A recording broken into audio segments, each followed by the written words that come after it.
जय हिंद। मैं Govind Verma Brahma coaching class Bhopal YouTube channel से स्वागत करता हूं आपका। आज हम लेके आए हैं भारत के चार धाम। चार धाम कौन से धाम कहां पर है, इस चारों धामों को हम टिक के माध्यम से याद करेंगे।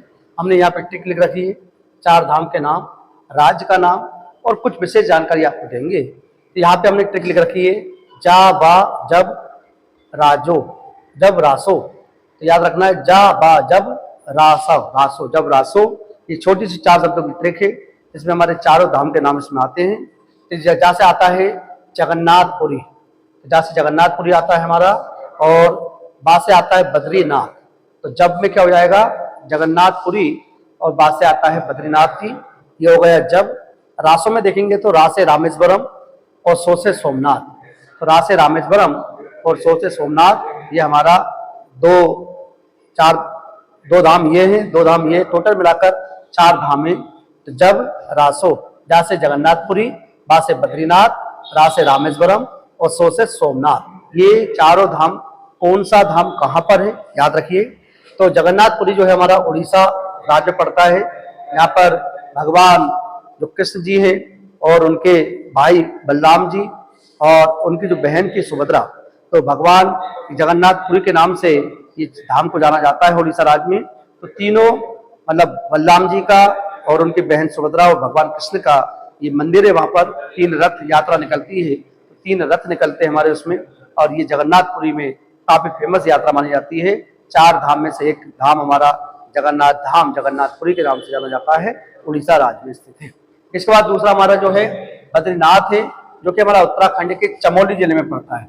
किस जिले में पड़ता है हमारा, उत्तराखंड के चमोली जिले में। क्वेश्चन आता है किस जिले में पड़ता है, तो चमोली जिले में पड़ता है हमारा ये। और बद्रीनाथ, यहाँ पे भगवान विष्णु का मंदिर यहाँ पर विराज है और भगवान विष्णु विराजमान है यहाँ पर। और विष्णु के हमारे कहते हैं कि 10 अवतार, 9 अवतार हो चुके, टोटल 10 अवतार होना है विष्णु जी भगवान के, और 9वें अवतार बुद्ध को माना जाता है। 10वें अवतार कल की होंगे हमारे। और 10 अवतारों में यदि हम देखा जाए तो जिसमें भगवान राम जी भी विष्णु जी का अवतार है, भगवान कृष्ण जी भी विष्णु जी का अवतार है। तो ये सारे हमारे भगवान विष्णु जी के ही अवतार है। और भगवान विष्णु जी का जो मंदिर है वो हमारा कहाँ है, तो बद्रीनाथ में है। और बद्रीनाथ जो है उत्तराखंड राज्य में पड़ता है हमारा, यहाँ पे भगवान विष्णु जी की प्रतिमा विराजमान है। फिर आता है रामेश्वरम। रामेश्वरम तमिलनाडु राज्य में स्थित है। भारत का दक्षिणी बिंदु भी हमारा यदि बोले तो कन्याकुमारी लगा हुआ है रामेश्वरम से हमारा।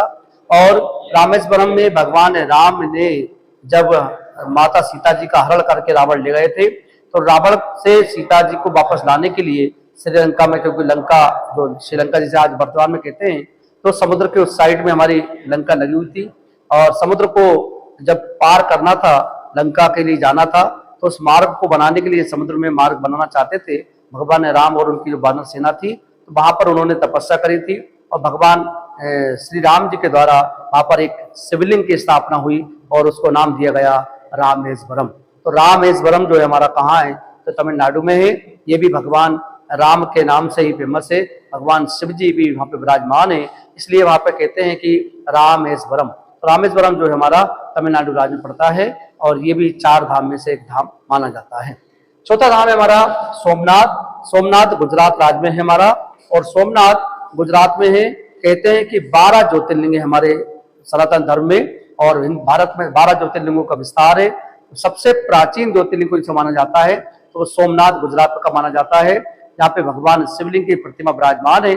और इसी सोमनाथ मंदिर पर एक जो आक्रमणकारी हुआ है, विदेशी आक्रांताओं ने हमारे देश पर हमला किया, जिसमें महमूद गजनबी का नाम आता है। महमूद गजनबी ने भारत पर पहली बार आक्रमण किया वो 1001 में किया, लेकिन सोमनाथ मंदिर को उसने 1025 में लूटने का प्रयास किया था, लूटा भी था। और 1025 में सोमनाथ मंदिर हमारा अस्त व्यस्त हो चुका था। लेकिन जब हमारे देश में फिर इसका सरकार बनी हमारे देश में, तो सरदार वल्लभ भाई पटेल, जिनके हमारे देश में भारत के पहले गृह मंत्री और भारत के पहले उप प्रधानमंत्री पद पर आसीन हुए, और उनके देख रेख में ही सोमनाथ मंदिर का पुनर्निर्माण शुरू हुआ। और जिसमें लोगों के सहयोग से, दान से वो मंदिर का पुनरुद्धार हुआ। और लेकिन वल्लभ पटेल साहब का निधन हो गया 15 दिसंबर 1950 को उनका निधन हो गया था। और मंदिर काम चालू था, लेकिन मंदिर बनने के बाद इसका शुरुआत या हम बोले उद्घाटन किसने किया, तो हमारे देश के पहले जो राष्ट्रपति थे डॉक्टर राजेंद्र प्रसाद साहब, उनके द्वारा आमंत्रित कर सोमनाथ मंदिर का पुनरुद्धार किया गया, मतलब उसका उद्घाटन किया गया। ऐसे करके हमारे सोमनाथ मंदिर जो बाबा ज्योतिर्लिंग, बाबा विश्वनाथ, हमारे 12 ज्योतिर्लिंगों में शामिल है। याद रखिए सोमनाथ मंदिर कहाँ है, तो गुजरात में है, और यहीं पर आक्रमण हुआ था 1025 में। मैं बताया था मैंने आपको कि 1025 ईस्वी में महमूद गजनबी ने यहाँ पर आक्रमण किया था। तो इस मंदिर को पुनः चालू करा सरदार वल्लभ पटेल के द्वारा, आक्रमण किया था। तो हमारे देश में 12 ज्योतिर्लिंग है। कितने ज्योतिर्लिंग है? 12 ज्योतिर्लिंग है हमारे देश में, जिसमें हमारा भगवान शिव जी विराजमान है। भगवान शिव जी की प्रतिमा हर ज्योतिर्लिंग में है, लेकिन सबसे प्राचीन पूछता है तो सोमनाथ गुजरात में है, अरब सागर से लगा हुआ है, क्योंकि अरब सागर जो है हमारे भारत के पश्चिमी तट पर अरब सागर लगा हुआ है, जिसमें हमारे गुजरात, महाराष्ट्र, कर्नाटक, केरल, ये 7 राज्य हमारे अरब सागर से लगे हुए हैं। तो यहीं पर हमारा सोमनाथ मंदिर पड़ता है। यदि आपको ये 4 शब्दों में याद रखना है, जब रासो ट्रिक है हमारी, जहाँ से जगन्नाथपुरी, वहां से बद्रीनाथ, वहां से रामेश्वरम और सो से सोमनाथ, ये 4 हमारे ज्योति याद रखना है। चारों धामों को 4 कोने पर स्थित है, भारत की 4 दिशाओं में स्थित है।